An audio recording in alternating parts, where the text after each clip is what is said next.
A very good evening to you. Thanks for joining us on the Thursday edition of the show. I'm Yemi Adebayo.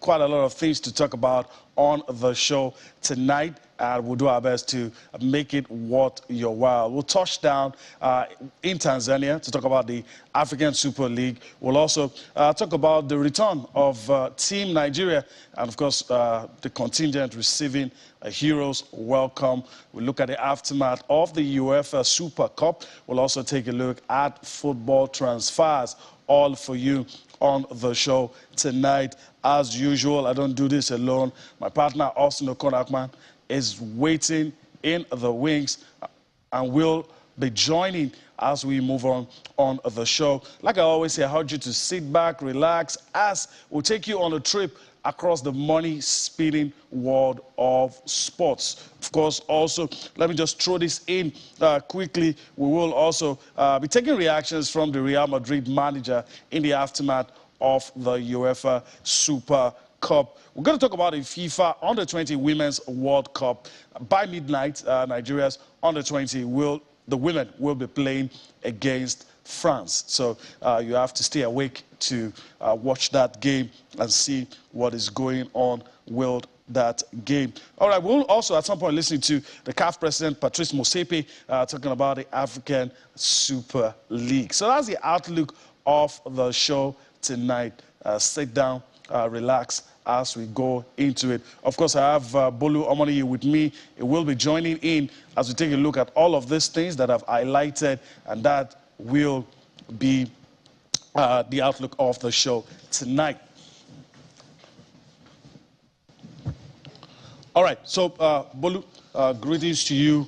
Thanks for being with me on the show tonight. Good to be here again on this lovely Thursday. And you actually look good in the all blue. I wish I was wearing a shade of blue on myself, but okay. It's a good day to talk sport. Unfortunately, Serena Williams, after the retirement announcement, she didn't get what many expected out there, but she had a good fight. The UEFA Super Cup yesterday, Real Madrid showed what many know them to be. They may not dominate anything, but they know how to win their games, and that's the most important thing. Like Radley said, our girls are rooting for them. Hopefully, they do beyond what they've done this time around. Their best outing has been 2 silver medals. Hopefully this year they get to pick up gold, but they need to start with the game against France tonight. All right, and let's start with the game against France. Bolu, is a what's-kept secret, Super League. FIFA didn't want it for Europe, but somehow they feel it's good for Africa. First, let me get your thoughts about that. Everything has been put in place now after that meeting in Tanzania. But let me quickly get your thoughts on the concept of that African Super League. Well, first of all, I'm waiting for Motsepe's release. He's supposed to release a statement 20th of August. That's a Wednesday.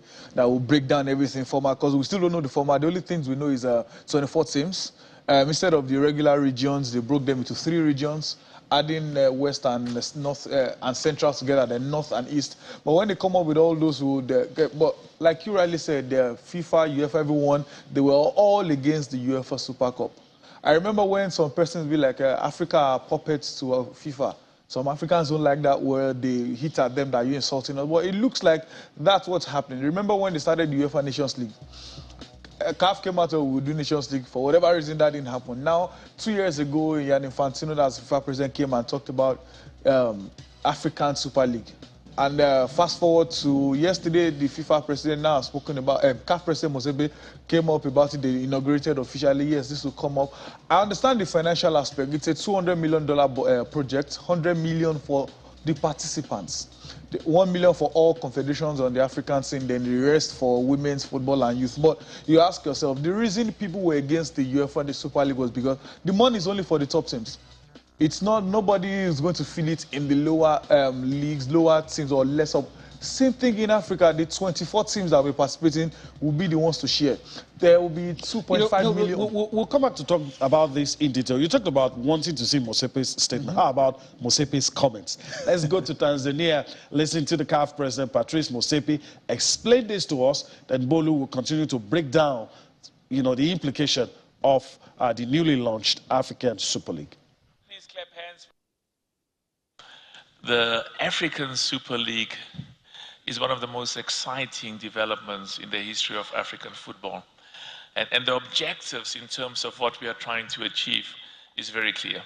Number one is to make sure that African football, and this is club football, is world-class, competes with the best in the world, and African clubs can compete because it is indeed about finance as well. It's about salaries. At the end of the day, you've got to get the football spectators excited. You've got to get them to want to watch local football because it is as good as watching the best football in the world. So the financial aspects in relation to club football is key, but also from a CAF perspective, we recognize that we have to make sure that the competitions we have, the AFCON, the current Champions League, the Confederations Cup, they have to be globally competitive. That's why we've increased the prize money for each of them by huge percentages and huge amounts.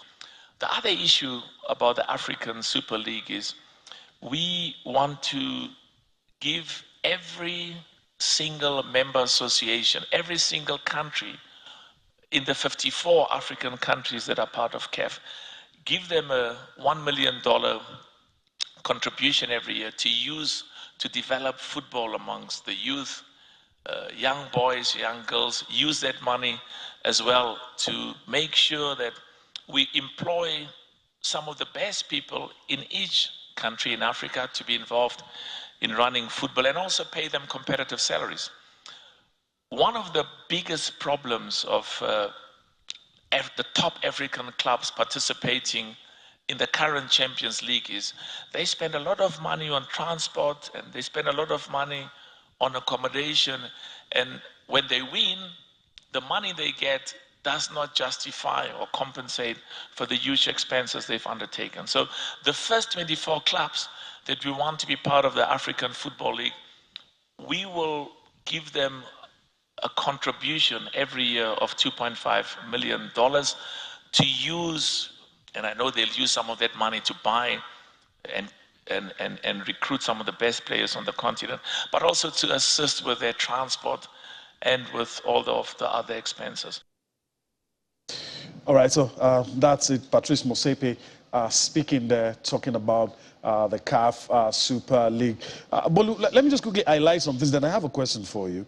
He talked about how it will be done, the money that will be given to teams that are participating, 20. You already talked about the composition.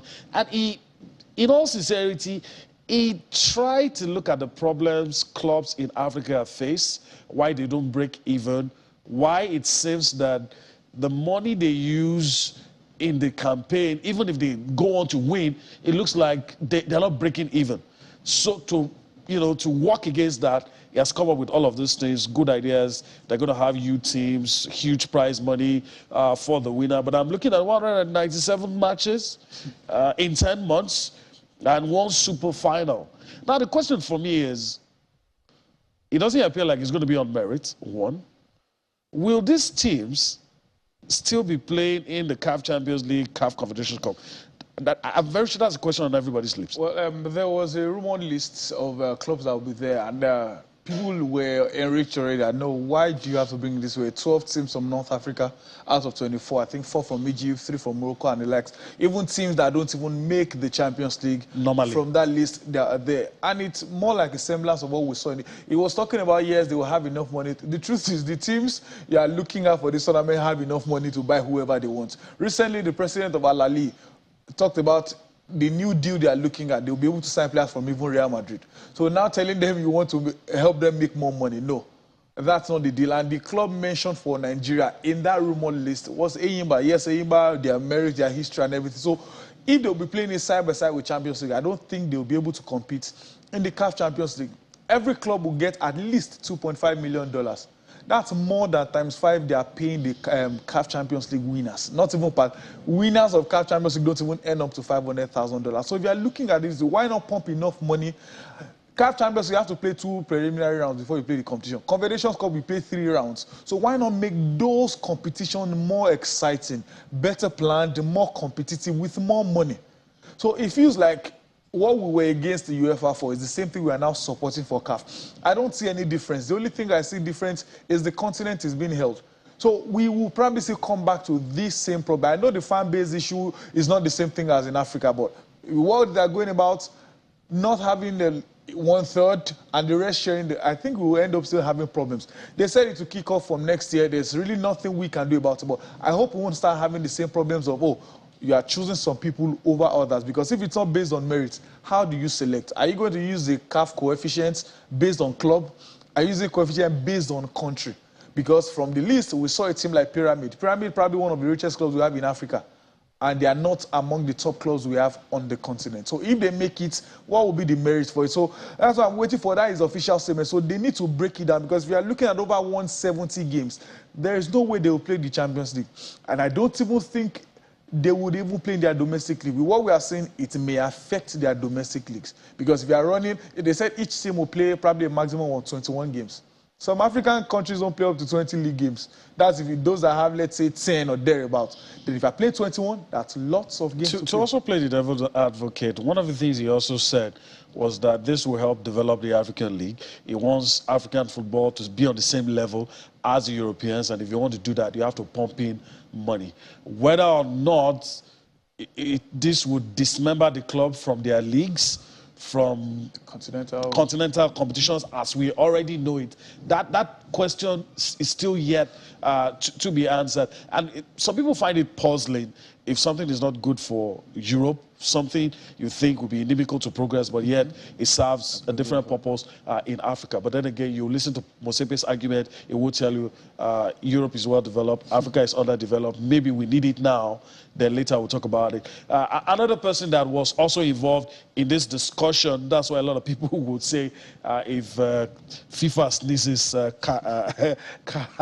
CAF is catching the cold. Let's listen to Gianni Infantino, the FIFA president, also commenting on the African Super League and how it will benefit Africa. It is an innovative project, but it is a project which is also anchored very much on the values and the institutions of football. It is a project which is done within the CAF institution, within the FIFA institutions, within the football pyramid globally. We are, of course, helping, working together, because we felt and we feel that there is a need in Africa, there is a need also in many other parts of the world to bring club football as well at the next level. And to do that, it is important to be innovative, to have new ideas, to have new projects, to bring them to life as well. And this project is truly innovative. It is a project which will make African club football shine, not only in Africa. I was seeing in the video 1 billion audience, but beyond Africa as well. Because these top clubs will participate in this league, which, as you once mentioned as well, has a promotion relegation element, so giving the opportunity to the whole of Africa to be able to dream to participate and to be able to participate indeed in this competition. Well, the players playing in this competition will shine not only in Africa but globally, and this is an important element. We have here many legends present from Africa, but also from South America, from Europe, in addition to the refereeing legend Pierluigi Collina as well. We have world champions. We have, you will see them, and you saw them today, world champions, players who won the biggest leagues and the Champions League in Europe and other important competitions. All right, of course, Gianni Infantino sounding so much like Patrice Motsepe, and you can underline the things he said, how it will benefit Africa. And that's the bottom line, that look, this thing is uniquely poised in such a way that Africa will benefit. There may be flaws somehow, but these guys want us to look beyond whatever we think may be the flaws and accept that Africa will benefit And some will say they have a strong point if they say that. Okay, let's bring it like this. I come out today, I want to enrich the Spanish La Liga. Then I bring out Real Madrid and Barcelona. They are the richest in the country. They are still the one I want to give money to. I think if I have a chance to advise them, I'll say to myself, for example, in Europe, they have UEFA Europa Conference League. So if we put more money in the CAF Champions League, let it be well planned, well arranged, take it to a high standard, then push the CAF Confederations Cup, if not to the level of Europa League, at least something close to that, and have a third tier. That way, you know, you have, let's say, 32 teams or more getting the biggest prize, the next 32 getting the second as the Confederation, and something else. The money is spreading more that way than having only 24. If 24 teams are sharing 100 million out of 200, that's not going round. Yes, I understand the 1 million going to all confederations. The confederations can decide to do whatever they want with the money. Then the remaining going for. So I like the money aspect. It's big, especially if you convert it to whatever currency other nations are using on the continent. But in the end, what is the goal? What do we aim to achieve? The question again we need to ask is, if this thing was rejected in Europe, what made them reject it? What is making us accept? Is it because the FIFA president mentioned it? That's why we think anything FIFA president says goes. Or we think we would really learn, we will really gain from it, business-wise, this will benefit from us. I like the money is big, and we will make money from it if it goes round. Let me also play devil's advocate with you. Is it just that a lot of us are against making bigger clubs, mega clubs, versus developing African football? Because it appears that's the opposing forces. That's what it's looking like. Like I said earlier, Al Ahly said they have enough money to buy players from Real Madrid. They're now having Al Ahly, and let's say, okay, even if they don't go further, at least they earn, let's say, $2.5 million. Aqua United cannot compete with them now to sign a player. If it happens like that, it means they are still going further. You are enriching the rich, and the average teams are still just pushing and struggling. There has to be, I believe there has to be another way around. If it's based on merit, at least you know you fought your way to get there. If it's based on coefficient, but if you are selecting based on, okay, these are the richest clubs, these are the top clubs, it means we are probably not different from what they decided to do in UEFA, where every or many clubs went against. Some clubs are still pushing for it now, and they are still telling you no.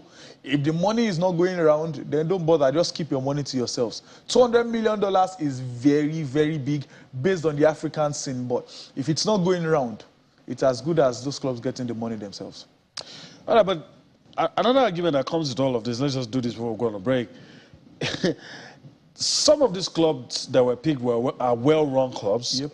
Are clubs who could, for instance, publish their financial records and all that, who, to a certain degree, have money, making money. But then again, you have, although it's not an excuse to neglect them, but then again, you have some clubs, you can't really say, just call the MPFL. Yeah, it's us. Well, some clubs you can't really say. I mean, what are you competing for? Where does the money come? How do you pay the players and all that? And some will say that's a drain pipe. If you begin to pour money into that, it's not going to work. Yep. Let's look at the ITO, for example. We didn't finish it because all the clubs boycotted due to personal there was nothing to play for. Exactly. The NFF's negligence, sort of. People gave excuse of expiring date, deadline, but I said they knew about the deadline before. So imagine things like that. We've heard, look at Rafi Ishak. He left, the club said no, he's their player, but he's still gone. So I think that's one of the problems you still have to look out for. So there could be a mandate. CAF once said every club in Nigeria, or in top leagues in Africa, must have, I think, CAF A license, all their coaches. They pushed it aside, and I think now they are starting again from next. So there has to be things that will make everybody sit up. Then if you don't sit up, you know it's on you. For example, they inaugurated today. If it's like in the next 1 year, to be a part of the Super League, A, B, C, D must be in place. So that way, you know, everyone fights for it, then you select the best among them. That way, you know, it's at least to an extent, you can call it based on merit. But we are just selecting because of only one, two. Going by that, maybe only South African clubs and maybe the North Africans will go, because in sincerity, they are the best-run clubs we have in Africa. The South African leagues, and especially Egypt, Morocco, Tunisia. So we probably just select 4-4-4 from all those teams. So even the one they're picking from us. No, the rumored Enyimba is because they are the most successful team on the African scene for Nigeria. If not, they too won't get there. Okay. All right. Bully's cracking me up on the show tonight. We need to pause. We need to pause. We're going on a break right about now. When we return from that break, still a lot for you on Sports Tonight. Join us again.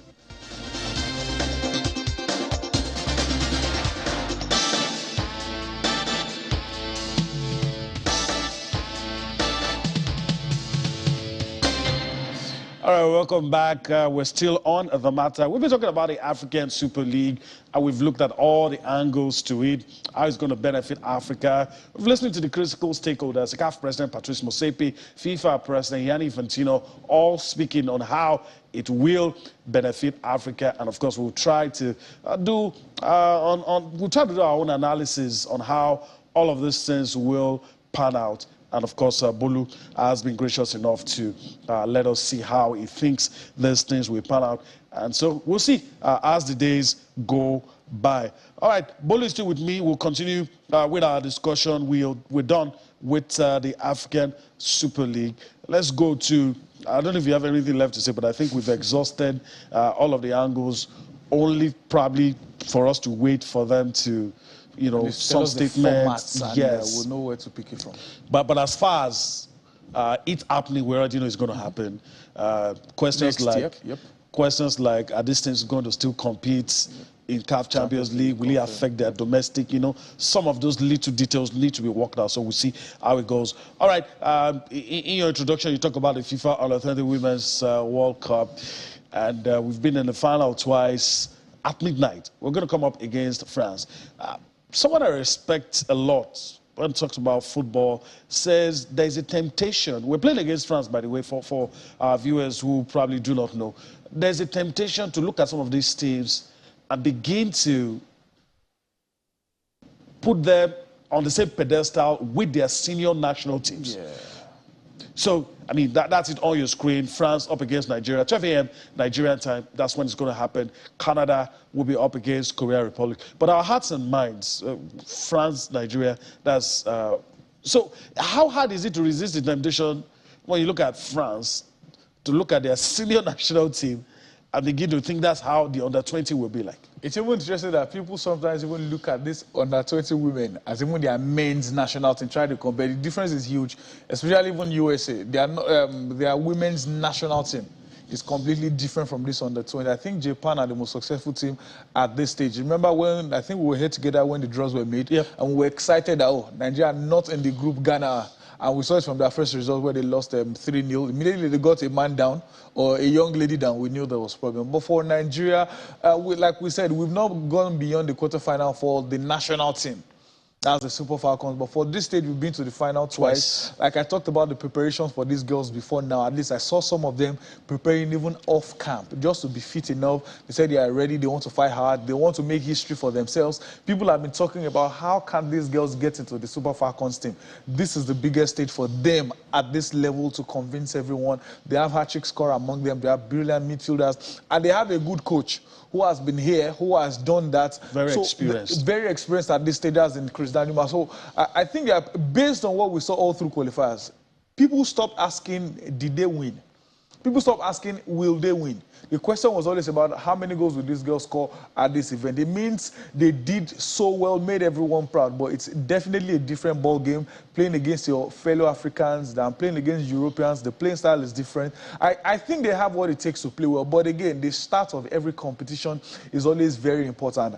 Your first result is very key. If you lose your first result, you're under pressure. Win the first game, and it calms your nerves. So hopefully after a win, by 2 a.m., hopefully they defeat the French girls and we can move on from there. Okay. We'll see what happens. What do you say to people who say, you seem quite impressed with them, but what do you say to people who say, look, these guys have not been tested. They've played matches against African opposition. It's not the same. You're going to play European teams. You're going to play South American teams. Teams from North America, you know, and so it's a different ball game. So what do you say to that? Well, first off, to be, let's believe these girls have what it takes, first off, and I wish they can play without fear. Like I said, some of these girls even play in the league. Young, energetic, vibrant, strong with the mind of, we want to go farther. I listen to almost every young girl in Nigeria wants to be the assistant of Shola. And for the strikers, especially someone like Florence Sebastian, who scored her trick in one of the qualifiers, this is your chance. Take your chance against the French team. Obviously, we don't know their style. If you are thinking they are playing like the French national team, you are lost.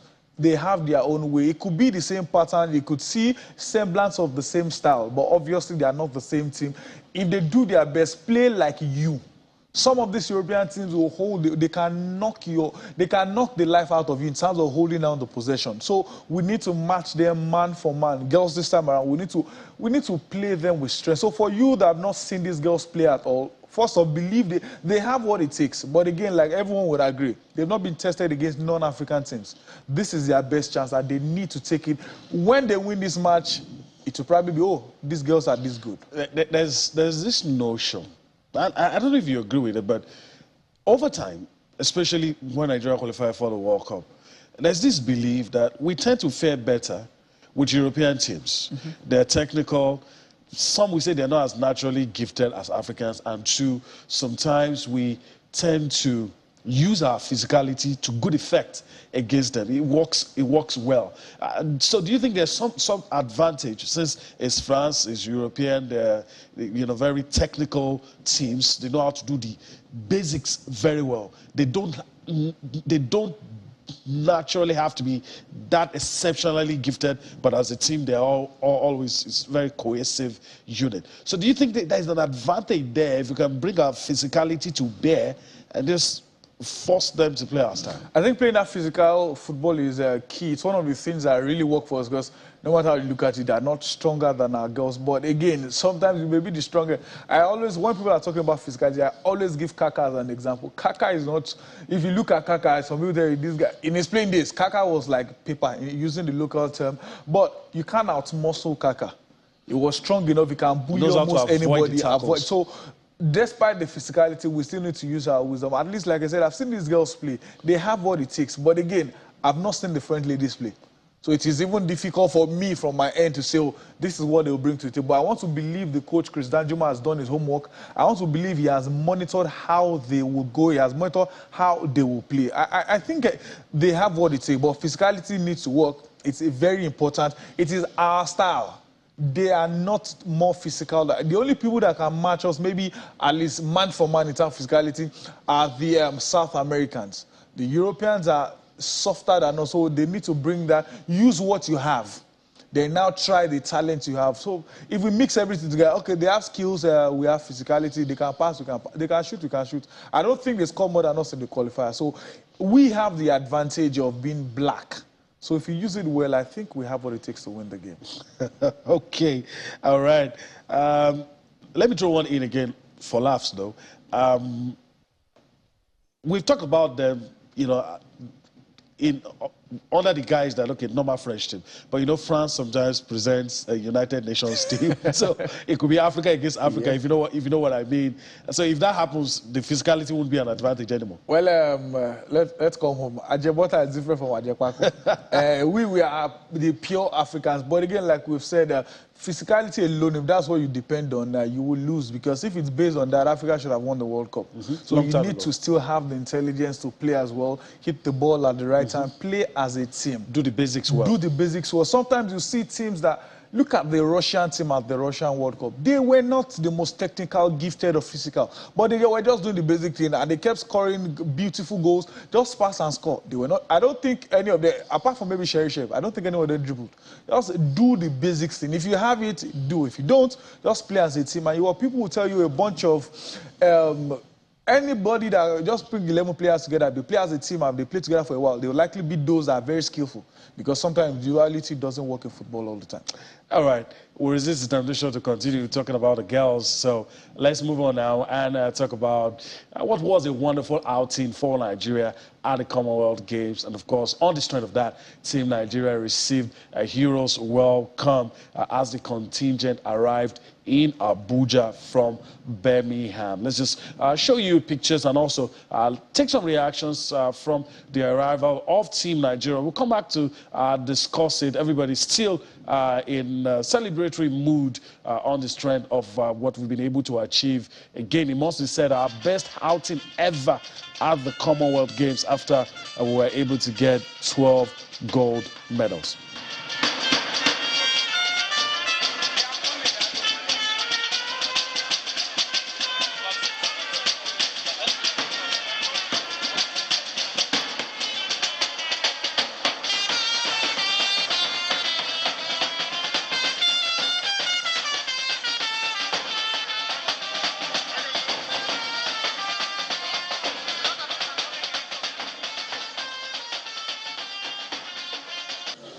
are ready more than ever before to give our athletes all the support you may require so that we will continue to soar higher and higher in the subsequent sporting activities that will come up. I want to congratulate you for the way and manner you conducted yourself.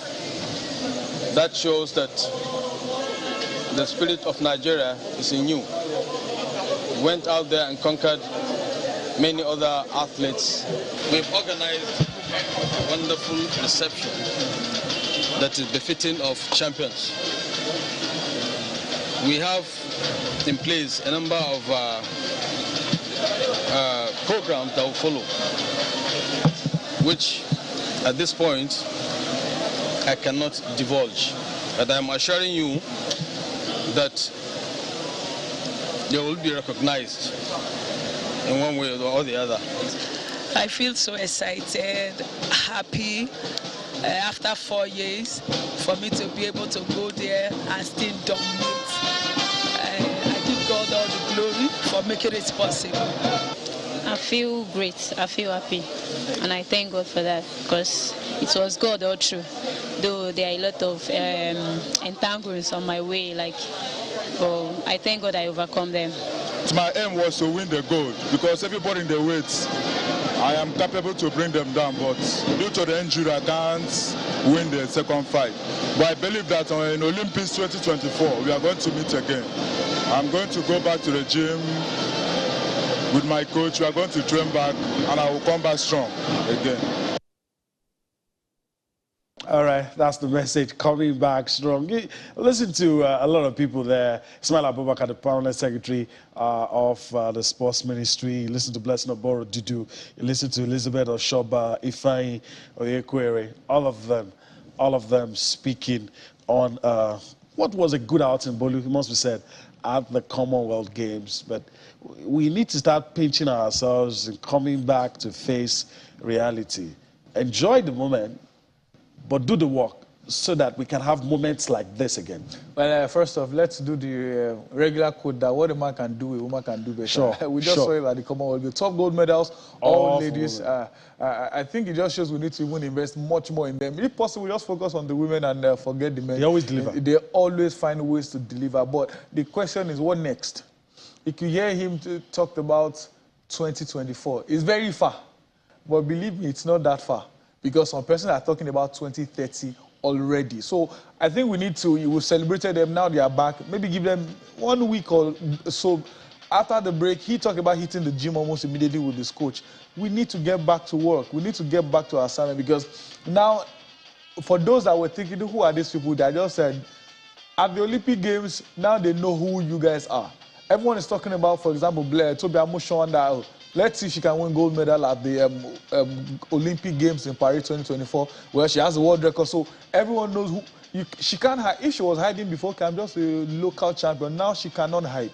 So especially for those that picked up gold medals here, people are looking up to them that we need to do more. So now we can't just stop. In sports, it's like it's a spiral. You don't stop. When you get something, you keep moving, because if you stop, someone else is taking your place immediately. So hopefully we don't just do the celebration and everyone goes back. Now, this time I forget the board. You need to work. So hopefully this won't be the end of our celebration for Nigerian sports. Well, all right, welcome back. We're on the home stretch, and it's time to take a look at the UEFA Super Cup, the aftermath, that is. It's no longer news that Real Madrid won. They won convincingly, I must add. And even the opposing coach said they deserved the victory. And Karim Benzema again, getting on the score sheet at 35, I think. And he's boldly telling Real Madrid, you don't need another striker. Okay, let's start from the back. Florentino Perez, now he has 30 titles as Real Madrid coach. Just 3 behind as Real Madrid president. He almost feels like he's a coach. Now he has just 3 more to match up with Santiago Bernabeu, who the stadium was named after, Don Carlo Ancelotti. Now he has the only person to have 4 Super Cups. No other person.